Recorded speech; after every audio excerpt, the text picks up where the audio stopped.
ছাপিয়ে জয় বাংলা, জয় বাংলা, জয় বাংলা, জয় বাংলা, জয় বাংলা। আজকের এই 21শে জুলাইয়ের ঐতিহাসিক দিনে কুচবিহার থেকে কাকদ্বীপ, বিভিন্ন জেলা, বিধানসভা, পঞ্চায়েত, শহর, ওয়ার্ড, পুরসভা সহ বাংলার প্রত্যন্ত প্রান্ত থেকে তৃণমূল কংগ্রেসের সর্বস্তরের কর্মী, সমর্থক, নির্বাচিত জনপ্রতিনিধি, সমর্থক, শুভানুদ্দায়ী যারা রোদ ঝড় জলকে উপেক্ষা করে আমাদের এই সমাবেশে সশরীরে উপস্থিত হয়েছেন, আমি সকলকে নতমস্তকে আমার কৃতজ্ঞতা, প্রণাম, অভিনন্দন এবং শ্রদ্ধা জানাচ্ছি।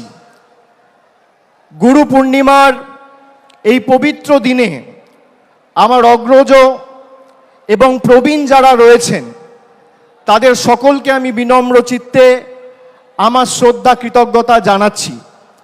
সমবয়সী সতীর্থদের অভিনন্দন, শুভেচ্ছা, ছোটদের ভালোবাসা।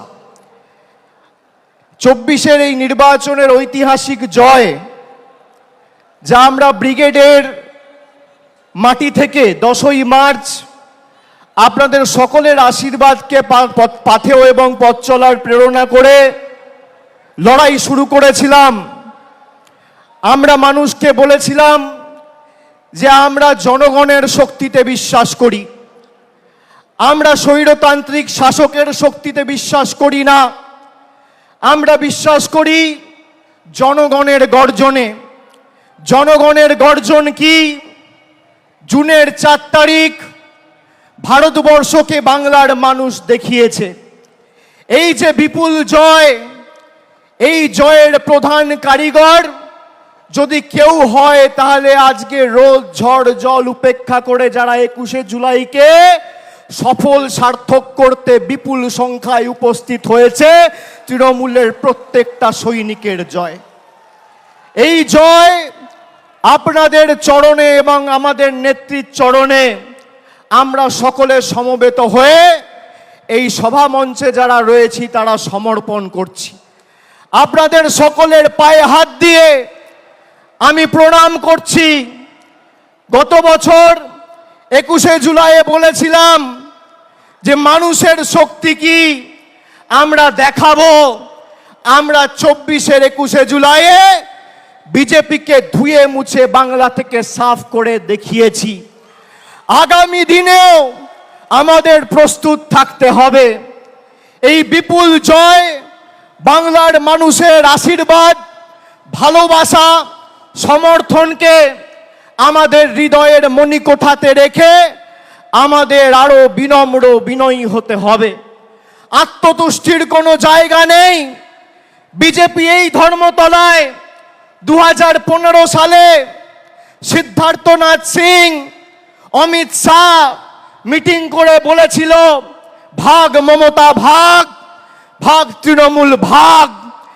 আজকে বিজেপি নামক রাজনৈতিক দলটাকে বাংলার প্রত্যেকটা প্রান্ত থেকে বাংলার মানুষ প্রত্যাখ্যান করে, ভাগিয়ে ঝেঁটিয়ে বিদায় করে ভারতবর্ষে প্রধানমন্ত্রী নরেন্দ্র মোদীকে উচিত শিক্ষা দিয়েছে। এবং এই জয়ের যারা মূল কারিগর, তৃণমূল কংগ্রেসের সমর্থকের সাথে সাথে সমস্ত দেশ জুড়ে, সমগ্র দেশ জুড়ে এক মমতা বন্দ্যোপাধ্যায়, 2 অখিলেশ যাদব। আগামী 10 মিনিটের মধ্যে তারা দুজনেই আমাদের সভা মঞ্চে সশরীরে উপস্থিত হবে। আমি আপনাদের বলছি, আমি খালি আপনাদের বলেছিলাম বুক চিতিয়ে লড়ুন, বাকিটা আমরা লড়াইয়ের ময়দানে বুঝে নেব।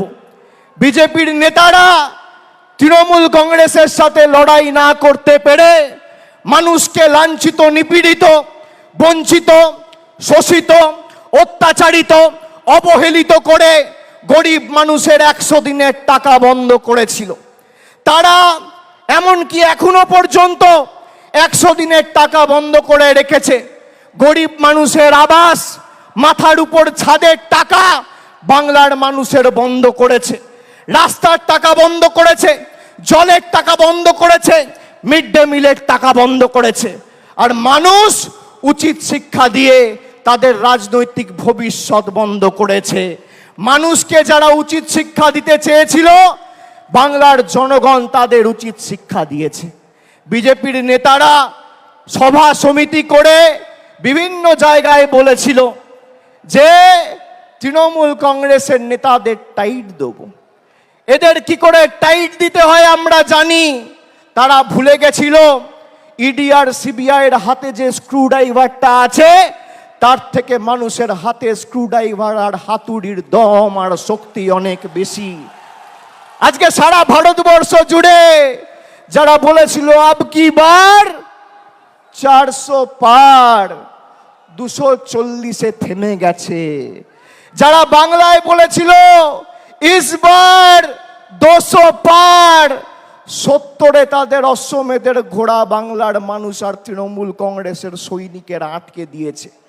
আরে বিজেপির কাছে সব আছে, ইডি আছে, সিবিআই আছে, সংবাদ মাধ্যম আছে, বিচার ব্যবস্থার একাংশ আছে, ইনকাম ট্যাক্স আছে, টাকা আছে, অর্থবল আছে, পেশি শক্তি আছে।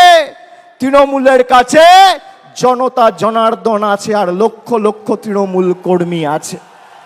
আসো জনতার দরবারে, জনতার ময়দানে লড়াই হোক। কার কত ক্ষমতা, কত ধানে কত চাল, মানুষ প্রমাণ করবে।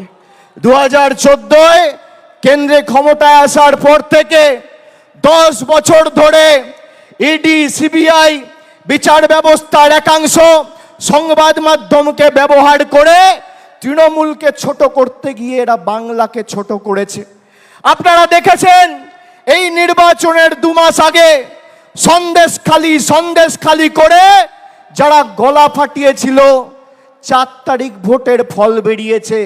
আজকে 21-এ সারা দেশের কাছে বাংলাকে ছোট করেছিল। সেই সন্দেশখালি যেই লোকসভা আসনের অধীনে, সেই বসিরহাট লোকসভা থেকে 3,50,000-এর বেশি ব্যবধানে তৃণমূল কংগ্রেস জিতেছে। আমি ধন্যবাদ জানাই আপনাদের সাথে সাথে আমাকে যারা নির্বাচিত করেছে এই সভা থেকে। আমি ডায়মন্ড হারবারের প্রত্যেক মা বোন ভাইদের, যারা বাংলার মধ্যে সর্বোচ্চ ভোটে তৃণমূলের প্রার্থী মমতা বন্দ্যোপাধ্যায়ের প্রার্থী জোড়া ফুলের প্রার্থীকে জিতিয়ে নতুন অধ্যায় সৃষ্টি করেছে। যারা বলেছিল এবার তৃণমূল কংগ্রেস ডায়মন্ড হারবার থেকে 3 নম্বর হবে, তাদের বাড়া ভাতে ছাই দিয়ে আপনারা 7,10,900 ভোটে আমাকে ডায়মন্ড হারবার থেকে জিতিয়েছেন। আমি কৃতজ্ঞ আপনাদের কাছে। আমি আপনাদের বলতে চাই, এই লড়াই থেকে তৃণমূল কংগ্রেস 1 ছটাক জায়গা থেকে সরে আসেনি এবং 1 ইঞ্চি জমি ছাড়বে না। আগামী দিনের লড়াই আরো বৃহত্তর। আমাদের 26-এর জন্য এখন থেকে প্রস্তুতি নিতে হবে। পুরসভায় যারা দায়িত্বে আছেন, পঞ্চায়েতে যারা দায়িত্বে আছেন, তাদের কর্মীদের কথা ভাবতে হবে, নিজের কথা ভাবলে চলবে না। আমি আপনাদের বলছি, আমি বিভিন্ন জায়গায় পর্যালোচনা বৈঠক করতে নির্বাচনের সময় তার আগে গেছি। আমি বলেছি যে দল কিন্তু ফলের পর কার কি ভূমিকা ছিল সেটা খতিয়ে দেখবে, পর্যালোচনা করে দেখবে। পুরসভার নির্বাচনে আমি পুরসভার কাউন্সিলরের টিকিট পাবো, আমার ওয়ার্ড থেকে আমি জিতবো। আর লোকসভা বিধানসভায় দল প্রত্যাশিত আর আশানুরূপ ফল করবে না, আপনার বিরুদ্ধে দল ব্যবস্থা নেবে, যত বড় নেতার ছত্রছায়ায় আপনি থাকুন। পঞ্চায়েতে আপনি টিকিট পাবেন, আপনি গ্রাম পঞ্চায়েতের প্রধান, উপপ্রধান, আপনি আপনার ভোটে জিতবেন। বিধানসভা লোকসভায় আপনি ভাববেন মমতা ব্যানার্জি এসে একটা মিটিং করবে, অভিষেক ব্যানার্জি এসে একটা মিটিং করবে, প্রার্থী জিতবে। গায়ে গতরে আপনি যে পরিশ্রম আপনার নির্বাচনে করেন, সেই পরিশ্রম প্রত্যেকটা নির্বাচনে করতে হবে। তার কারণ এই লড়াই শুধু মমতা বন্দ্যোপাধ্যায়ের আর তৃণমূল সৈনিকদের নয়, এটা বাংলার 10 কোটি মানুষের সম্মানের লড়াই। আর যারা ভাবছে যে আমরা আমাদের নির্বাচনে করব আর পার্টির অন্য নির্বাচনে তো পার্টির মতো বুঝে নেবে। আমি এই যে 1-1.5 মাস কোনো রাজনৈতিক কর্মসূচিতে আপনারা আমাকে দেখেননি, তার কারণ পর্যালোচনার কাজে আমি ব্যস্ত ছিলাম। আগামী 3 মাসের মধ্যে এর ফল আপনারা দেখবেন। 3 মাসের মধ্যে। আমি এক কথার ছেলে, কথা দিয়ে কথা রাখি। আমি বলেছিলাম 2021 সালের 21শে জুলাইয়ে যে যারা তৃণমূলে 21-এর নির্বাচনের আগে নিঃশ্বাস নিতে কষ্ট হচ্ছে, দম বন্ধ হয়ে আসছে বলে তৃণমূল ছেড়ে বিজেপিতে গেছিল, আবার যখন ফিরে আসতে চেয়েছে আমরা কয়েকজনকে দলে নিয়েছি। আমি কথা দিয়েছিলাম যারা দলে ঢুকছে তাদের কাউকে তৃণমূল কংগ্রেসের একটা সৈনিকের উপর ছড়ি ঘোরাতে দেবো না। 3 বছর পর আজকে তারা পারেনি। আমি আপনাদের বলছি, আমরা যতদিন আছি আপনারা গায়ে গতরে পরিশ্রম করে যেভাবে আপনারা দলকে প্রত্যেকটা নির্বাচনে জয় এনে দিয়েছেন, এই যে কোটি কোটি মানুষ, লক্ষ লক্ষ তৃণমূল কংগ্রেসের সমর্থক কর্মী বিজেপি টাকা দিয়ে কিনতে পারবে না, যত টাকা থাকুক।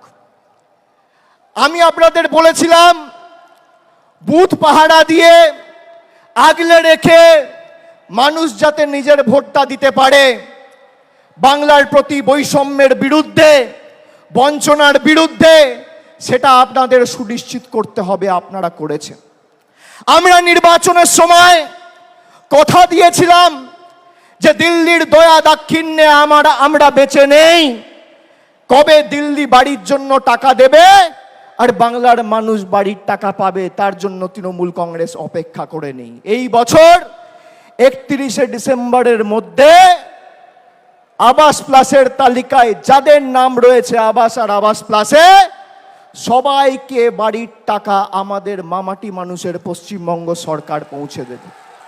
আজও একই কথা বলছি, 31শে ডিসেম্বরের আগে আবাস প্লাসের তালিকায় যাদের নাম রয়েছে সবাইকে তৃণমূলের সরকার বাড়ির টাকা পৌঁছে দেবে। আমরা যারা আমাদের ভোট দিয়েছে তাদের জন্য কাজ করতে বদ্ধপরিকর, আর যারা আমাদের বিরুদ্ধে ভোট দিয়েছে তাদের জন্য কাজ করতে বদ্ধপরিকর। এটাই পার্থক্য। আমরা মানব সেবায় বিশ্বাস করি, আমরা ধর্ম বাড়িতে করি, আমরা মসজিদ, মন্দির, গুরুদ্বারায়, বাড়িতে, পুজোস্থানে, ঠাকুরের ঘরে বসে ধর্ম করি।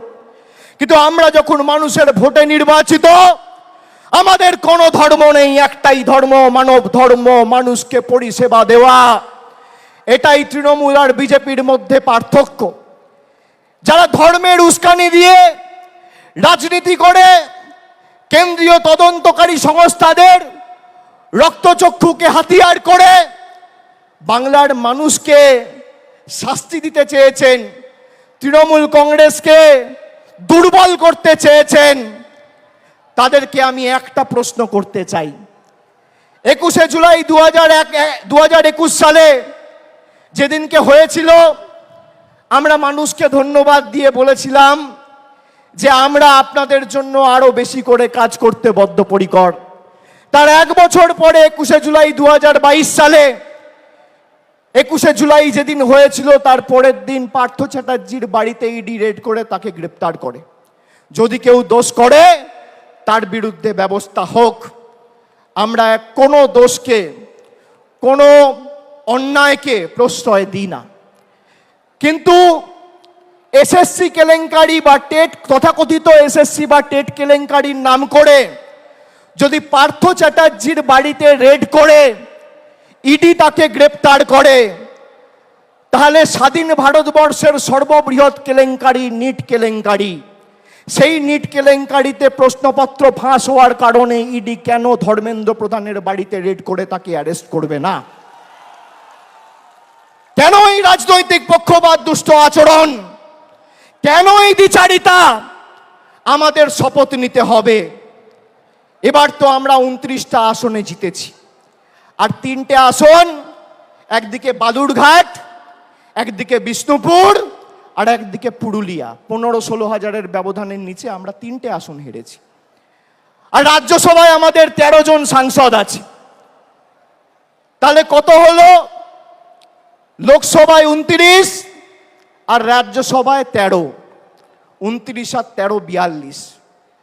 আপনারা গর্বিত হবেন শুনলে, গর্ব অনুভব করবেন। রাজ্যসভা লোকসভা মেলালে ভারতবর্ষের তৃতীয় রাজনৈতিক বৃহত্তর দলের নাম তৃণমূল কংগ্রেস। যারা বলেছিল তৃণমূলকে প্রাক্তন করব, জেলে ঢুকিয়ে দেবো, হাওয়া করে দেবো, সাফ করে দেবো, তারা আজকে নিজেরাই সাফ।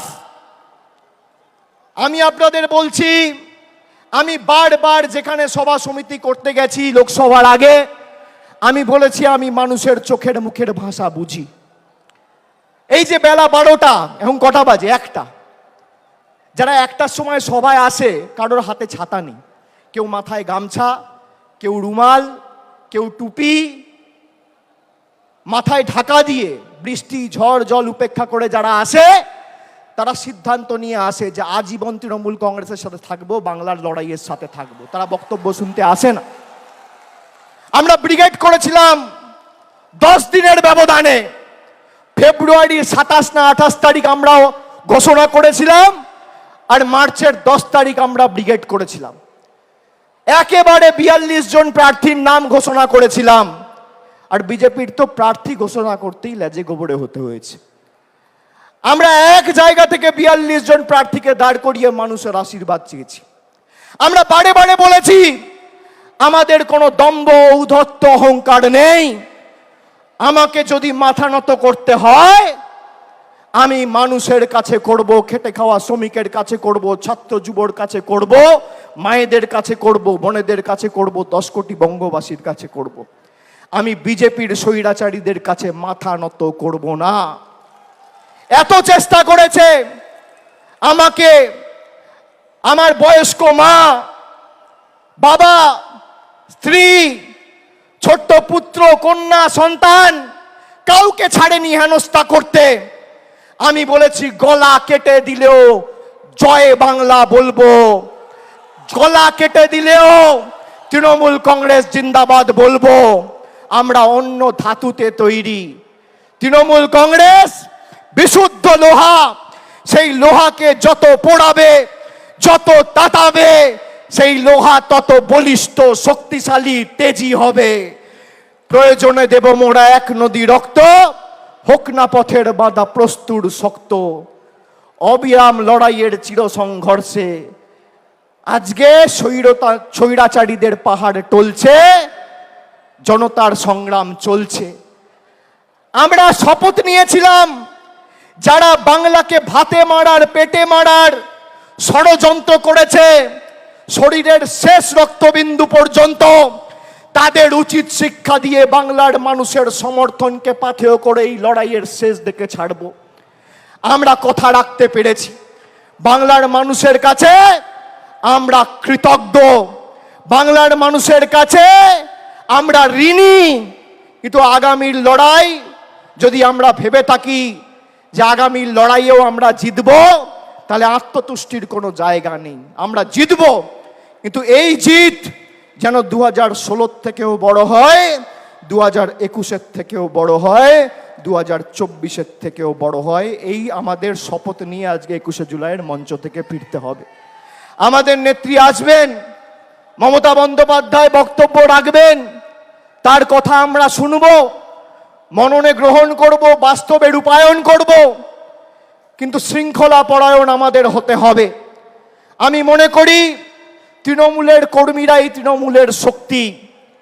যারা নতুন তৃণমূলে এসছেন তাদেরকে তৃণমূলের সংগ্রাম, নেত্রীর লড়াই, 21শে জুলাইয়ের ইতিহাস সম্পর্কে জানতে হবে।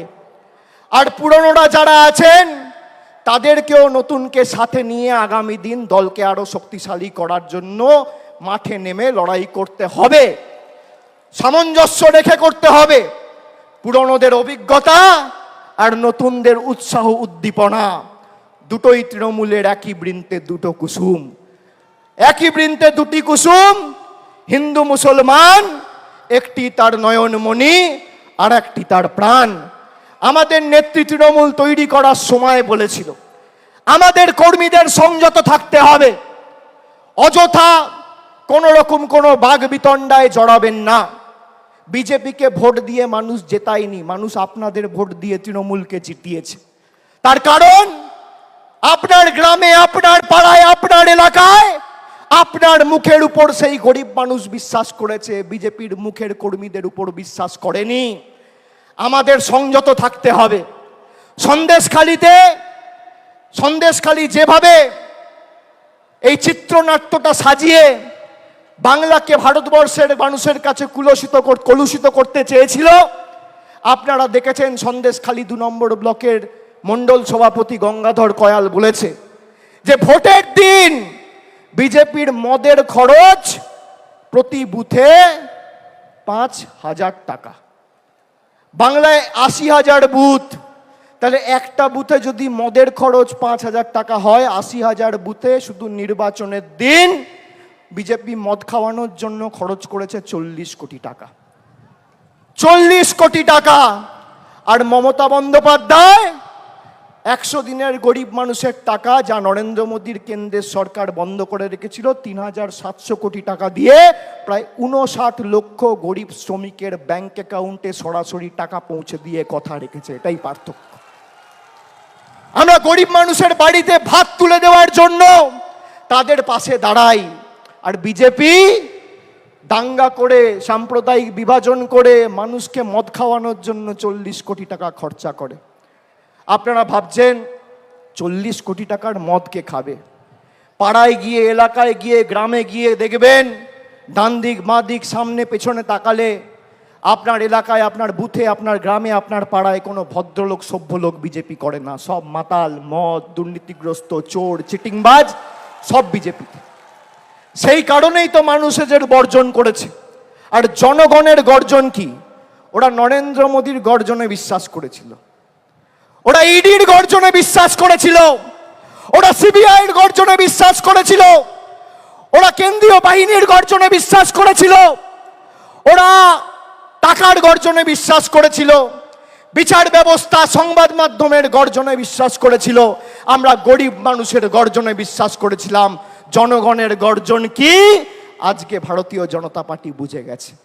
আর আমি আর একবার তৃণমূল কংগ্রেসের সর্বভারতীয় সাধারণ সম্পাদক হিসেবে আপনাদের কথা দিচ্ছি যে যারা এই নির্বাচনে পঞ্চায়েত বা কাউন্সিলর বা মিউনিসিপ্যালিটি চেয়ারম্যান, ভাইস চেয়ারম্যান থেকেও মানুষকে বোঝাতে অক্ষম হয়েছেন, বা তাদের নির্দিষ্ট এলাকা থেকে প্রত্যাশিত বা আশানুরূপ ফল হয়নি, একইভাবে আমরা টাউন সভাপতির বিরুদ্ধেও ব্যবস্থা নেব, মিউনিসিপ্যালিটি চেয়ারম্যানের বিরুদ্ধেও ব্যবস্থা নেব। গ্রাম পঞ্চায়েতের ক্ষেত্রে প্রধানের বিরুদ্ধেও ব্যবস্থা হবে, অঞ্চল সভাপতির বিরুদ্ধেও ব্যবস্থা হবে। কাউকে রেয়াত করা হবে না। একটা কথা আপনাদের দিতে হবে, দেবেন? দেবেন? আমি যে কথাগুলো বললাম গ্রামে ফিরে 10 জনকে বলবেন? বলবেন? আর যেভাবে মাথা নত না করে লড়াই করেছেন, আগামী দিনও মমতা বন্দ্যোপাধ্যায় তৃণমূল কংগ্রেসের জন্য লড়বেন তো? বাংলার স্বার্থে লড়বেন তো? লড়বেন তো?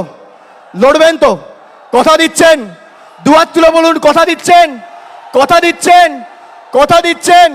কথা দিচ্ছেন?